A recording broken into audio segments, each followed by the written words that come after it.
The following program is pre-recorded. Opinions expressed may not reflect those of Salem Media of Colorado or its sponsors. This is Life in Colorado, a radio news magazine about the issues, events, and the unique life we live in this centennial state.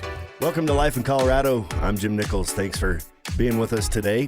Today I have a special guest. Her name is Amy Palmer. She's the CEO of Soldiers Angels, which is an awesome organization that helps our veterans, helps our currently deployed, helps the families. It is an amazing organization. I just found it, which is kind of cool, so I can share it with you, our listeners. So, Amy, welcome to the show. Tell the listeners who you are, what Soldiers Angels means to you, how you kind of got started with the organization, and some of your background. Sorry to dump all of that on you on the first question, but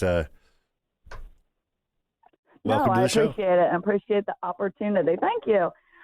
So Soldiers Angels, of course, is a nonprofit organization. We support, as you said, deployed wounded heroes and veterans of all generations.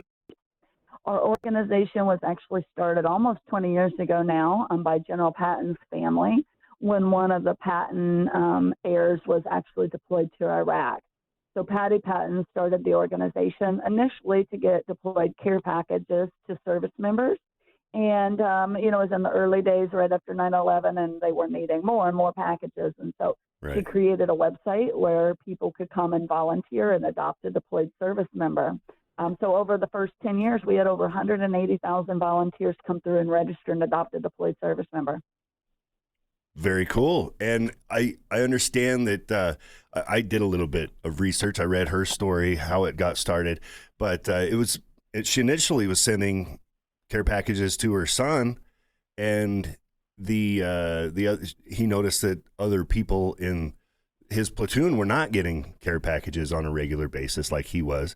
So she just said, I'm going to send them to everybody. The whole platoon got care packages, and I think that's an awesome deal. So what does Soldiers Angels mean to you? I know you're retired Air Force, yes? So I am Air Force veteran. I'm not retired. I actually was medically discharged for a back injury and ultimately had that back surgery and was med boarded out of the military. But I was in the Air Force, and then I was married to a service member who served 22 years in the Air Force. So of course, moved around a lot and ended up in San Antonio by military assignment. Okay, cool. So how did you get started with the organization? It's kind of an interesting story of just timing and how kind of timing just happened. After I left active duty, I worked civil service for a while in personnel, and I was always, when I was in the military, the organizer of things. I was always the one that got the donations for the holiday parties, the CFC. I was the one soliciting for CFC and people supporting Combined Federal Campaign, and back in the day, we did encourage people to buy savings bonds and all of those sorts of things. So I was always that person. And so I had kind of developed a really good network of resources. And so when people in the unit or first sergeants or commanders had questions about things or they needed things for service members, I was the one that they always asked, how do we get this done? And initially it was care packages. People assumed that sending care packages, the unit sending care packages didn't cost them anything, but they mailed them through the post office just like everybody else. And it cost them money to mail them to the service members from their units. So I helped them find the resources to get some of those things funded and such. And so it was kind of a natural transition into the military nonprofit environment. Very cool. So did you have nonprofit previous experience that also helped you out with the Soldiers Angels? Yeah, I think, and I encourage people all the time, for veterans particularly, or anybody that wants to get in the nonprofit business, if you don't have that experience, is to volunteer somewhere, because, a lot of organizations hire volunteers or people started as volunteers, and that's how we learn the nonprofit world, and that's what happened with me. So I started out, I had started a charity, and then we ended up ultimately merging that with another charity. But I was a volunteer at the time, and they were volunteers, and so which is now Operation Homefront. So my organization, Armed Forces Foundation, which had some chapters, and Operation Homefront, which at the time was just San Diego based, we combined together and then we nationalized. And so I spent 13 years with Operation Homefront, Okay. and came to Soldiers Angels when Patty Patton was ready to retire. She was considering closing the organization, and so I was trying to help her out, figure out what she should do, and then I just decided to stay on board because I love the mission. I love the volunteers. I mean, we have such a diverse volunteer group of people just so committed to the organization. I was like, this has to stay here. So I decided to join the team. There you go. And now you're the CEO and making everything flow smoothly, yes? Yeah, I mean, it's been a great turnaround for the organization. Like a lot of military and veteran charities, in 2008, of course, when markets crashed and the economy wasn't good, a lot of those organizations that started post 9/11 were really passion-based but not professional-based. And Okay. so a lot of them didn't have nonprofit experience. And so, money was coming in because the Iraq and Afghanistan efforts were in the news and donors were contributing. And then, when that happened, a lot of the organizations kind of had to shift gears, had to really professionalize their operations in order to survive that downturn. And so some charities did it really well, some charities didn't. And so there were a lot of the kind of mom and pop military and veterans charities that closed or combined with other organizations. And so kind of the big ones surfaced from that. Of course, there are Okay. quite a few of them still in existence now, but Soldiers Angels is one of them that, just really made that transition. But, they were still trying to keep programs at the same level, but the money wasn't at the same level. And so, they were doing a lot of great work and wanted to help everybody, but they had to kind of relook at what they were doing and figure out how to do that. So that was kind of a turning point for us, but it was a great experience, and now we're thriving. Yeah, very cool. Did Soldiers Angels absorb any of the, like the smaller, like you said, mom and pop organizations, or? We actually did. We have a letter writing program for deployed service members. So when a service member first registers to be adopted, which we still do, it's just a lot smaller volume right now. Right. But we do have several hundred up for adoption right now, just because of the efforts in Poland and such for Ukrainian support efforts. But I think we have like 250 waiting for adoption right now. But so we still do that. It's just on a smaller scale than what we used to do. But we have a letter writing program as well. And so while a service member is waiting to be adopted, they get letters from our letter writing team. And so we absorbed a couple of smaller letter writing style organizations. We absorbed a couple of smaller care package themed organizations, that were working out of somebody's garage. Right. And, they were getting in-kind items and then, of course, raising money for shipping. And so we absorbed a few of those along the way. And we're actually in the process of negotiating another organization as well. People that serve wounded, ill, and injured, although that population is still there, they're transitioning further and further away from that kind of status. And so getting organizations that are able to maintain and survive in this new environment is a challenge for some, for sure. Yeah, absolutely. All right, so I'm talking with Amy Palmer. She's the CEO at Soldiers Angels, awesome organization. So besides the care packages and letters, which are very important, what are some other ways that volunteers can support those who are currently deployed? So they can still go to our website and adopt a service member. So when a volunteer registers with us, they can choose by home state, branch of service, gender, and then they can see the wish list of the top few on the list, and then they can pick the service member that they'd like to adopt. It also tells them when they're returning home, so they know if they're adopting them for 1 month, 6 months, a year, based on when they're returning. And so that's great. We have letter writing that's the same way. We have a chaplain support team, a special operations forces group that supports soft units. And so we have a bunch of teams that are deployed support. And the great thing about them is you can do that from anywhere in the world, as long as you have access to a post office to mail those packages. So we have people everywhere that do that. And then as deployments drew down, we started adding some things that use that same concept of the post office that our folks that are scattered could be able to participate in, including virtual baby showers and adopt a family for the holidays, a sewing and crafting team, So a caregiver program. So we have a lot of those programs that are also male-based for those sorts of people. So we were kind of virtual before virtual was cool. Right. Yeah, absolutely. That's cool. So let's switch gears. Let's talk about those who are at home, the families of the veterans or the active duty, I guess, the men and women that are supported through Soldiers Angels. How are they? How are the families supported through Soldiers Angels? Some of the programs. Sure. So we, because we changed that model a bit, and deployments drew down, and we had all of these volunteers that were used to doing stuff by mail, and some that are disabled or homebound, and their kids took their stuff to the post office, and we wanted to find a way that they could still be engaged, even though there weren't as many deployed for all of them to support. So we created a baby shower program that's for families of deployed. It's also for female veterans or spouses of veterans that are referred by their VA social workers for the program. So it's like if you went to a retailer and somebody had a baby registry, it's an online version of that, and so you can see what they want, and then you mail the items to them. Adopt a family is the same way that we do for the holidays. So you mail a gift card for their food, which is $25 to $50 just to help offset meal, and then a toy, at least a toy for each child. Oh, cool. So that's our holiday program. But we have sewing and crafting where people can sew and knit and things, and they can see the opportunities we have available that each VA needs or deployed needs, and sew those items. And we have a caregiver program where they can support caregivers with boxes on special occasions, like for caregivers caring for a family and a service member that's wounded.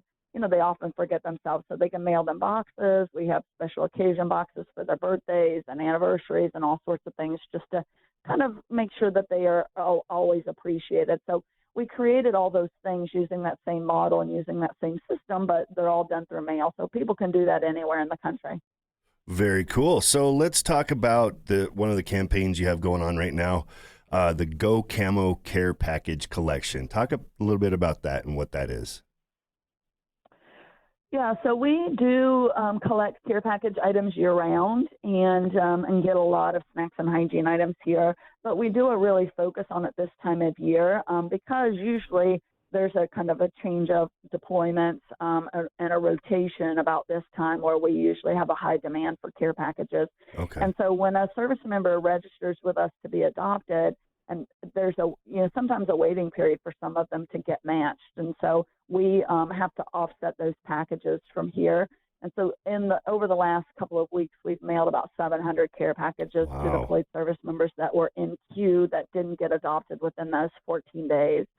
And so if they wait more than 14 days, then we mail them. So, and this time of year is always really busy for rotations, but it's extra busy now with all the folks in Poland too, supporting Ukraine efforts. So I think we have about 250 right now waiting for adoption. And so, and once they hit that 14-day mark, we mail them. So right now is our big Go Camo.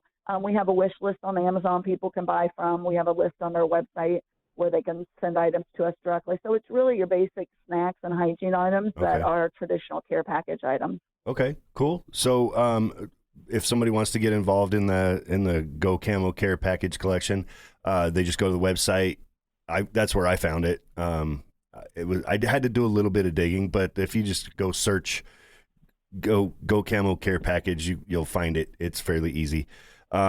So let's talk about one of my favorite subjects. I like talking about the military. I was not in the military. I have family that served. But let's talk about Hops for Heroes. That's a nationwide thing. It is, yeah. I love Hops for Heroes. It combines beer and baseball, so there's nothing better than that in the summer. Hops for Heroes was actually created by Chris Ray, who is a retired pitcher. He pitched for the Seattle Mariners before he retired from Major League Baseball. And he was always a home brewer, so he created a home front IPA recipe. And he worked with a brewery actually in the Seattle market initially to brew the beer. And since the program has grown, Chris retired from baseball, moved to Virginia, and owns Center of the Universe Brewing near Richmond, Virginia. And he still is a participant in the program and turned the program over to us. But we do have breweries around the country that participate, including Left Hand Brewery, which is actually right there near you. A great brewery, great product. They do have a, great great product. Yep. Yeah, and so they're brewing a home front IPA. One of the great things about it is we send them raw bats from Cooperstown Bat Company. They get hops from our partner Hops Direct, and so they soak the bat in the beer, and so it gives it that wood grain flavor from the raw bat. But it's a great product, and in each market it's a little bit different because some of them use their local barleys and other sorts of things to put a little twist on it. So no matter where you get home front IPA, it is slightly different from each brewery, but Left Hand, this is we're excited to have them, and they're amazing, so well known, of course, in your market, but even nationally well known for their quality beer. So we're really excited for their release. Yeah, I might have to make a trip up to Fort Collins to, for one, tour their facility. I've never been up there to tour it. I know they do tours, but absolutely to have one of those home front IPAs. How do we support it besides buying the beer, buying the home front IPA? How do we support it? Is that the way? Of course, buying the beer is great, but we do a lot of stuff in the Denver metro area. We do have an office in Aurora, and we moved over there to be close to the new VA Medical Center, and so we do a monthly mobile food distribution, which is actually coming up next week there. We always use volunteers for that, which you can find on our website at soldiersangels.org/Denver. We have volunteer opportunities for those once a month, and we use 50 to 60 volunteers each month. We serve 200 veterans with food in a drive-through food distribution, and that's actually at the Jewel Clinic in Aurora, the VA clinic in Aurora, and so we use their property to do that. But we do patient visits. We do donuts and coffee at the VA. We do all sorts of things in the Denver metro area, so people can find that information on our website at soldiersangels.org, and they can volunteer, they can donate in-kind goods locally even for them to distribute to veterans locally. So there's just so many ways for people to get involved. Absolutely. So let's. I apologize. Let's go back to the Hops for Heroes. I apologize. So if I had a friend that say had a brewery, maybe just a little mom and pop type brewery, could they get involved with the Hops for Heroes? Absolutely. That's one of the great things about beer and brewing is a lot of times they're small and medium-sized brewery. I mean, of course, Left Hand is bigger, but we have a lot of small and medium-sized brewery where the owner or the brewmaster actually works behind the bar half the time. And so to be able to go in and talk to them about home front IPA and get breweries involved is actually, you get to the owner pretty easily in those breweries. We actually have some home brewers that are participating too, which is great, and they just make a donation. They use the recipe on a smaller scale, of course, and then they just make a donation to Soldiers Angels. But for the larger breweries or any of the retail breweries that are participating, they get tap handles and coasters and beer mugs and all kinds of great things, the bats and tea and our Soldiers Angels jerseys for home front IPA, and they get a lot of great products to market it locally. So it is really a great program, and they can brew anytime between Memorial Day and Veterans Day. So there is still time for people to sign up this year. Cool. Very cool. So let's go back to the food assistance, the Veteran Food Assistance Program. There's a few more dates here scheduled in the Denver area. How do we just go to the website to find more information? How can we volunteer to help out with that? Yeah, so you can go to soldiersangels.org/Denver, and there's information for veterans to register to receive food assistance. There's also information there for volunteers to sign up for any of them. And there's a drop-down that shows all of the upcoming events for the rest of the year, so they can, even schedule further out for one of those. But as I said, we use 55 to 65 volunteers each month, so it's a huge event, and it takes a lot of people. We have to unload all of the food from the food truck and sort it, and it's 15 or 20,000 pounds of food. So it's a process to sort it and repackage it to get it ready for the veterans. Cool. So what's the biggest, out of all the amazing programs that you have, what's the biggest need for volunteers? Right now with getting ready to come back to the VA hospital, so of course, as you know, with COVID, a lot of the VA hospitals were shut down, and so our volunteers weren't able to do those sorts of things, our luncheons and dinners that we do at Valor Point, which is the homeless program, and patient visits and things. And so, we had some volunteers that relocated, that just decided, to retire. And so we are looking, to re-engage new volunteers that would be interested in doing those things with us, visiting patients once a week or every other week, kind of on a regular basis. So we are looking for some regular volunteers that would like to be involved, whether it's, even organizing the dinner or showing up to help play bingo with the veterans at the dinner or anything like that would be great. Cool. I know we have awesome listeners, so I'm sure there's somebody out there listening that can spare some time to go help our veterans at the VA hospital and handing out food with the food assistance program. And go to the website one more time. Well, not one more time, but what is it again? soldiersangels.org. Soldiers with an S, angels with an S.org. All right. So that's where we can get more information. Is there anything I missed that you wanted to get out there that is important information? Any fundraisers coming up or anything like that?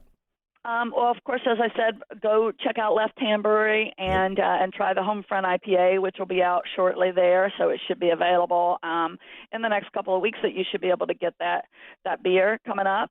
And then, of course, we always have opportunities available. And of course, we have a stand down coming up, our food distribution, which is coming up next week. They're on Fridays in Denver, so that's an opportunity.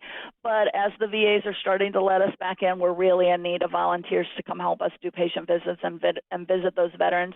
And particularly in the long-term facilities, they haven't had visitors in a long time. So really they're excited to have people to talk to and come by and visit them. Absolutely. So get out there, help our veterans, and support this awesome program. It's Soldiers Angels. Amy Palmer, CEO of Soldiers Angels, been doing it and obviously has a extreme heart for this organization and what she's doing. So, Amy, thank you for joining me on Life in Colorado and sharing all the information that you have about Soldiers Angels, and just thank you for being here. Thanks so much for having me today. We love Denver, so we're so excited to have offices there and do a lot of great things in the Denver community. Very cool. All right, this has been Life in Colorado. That was Amy Palmer, Soldiers Angels CEO. Thanks for listening.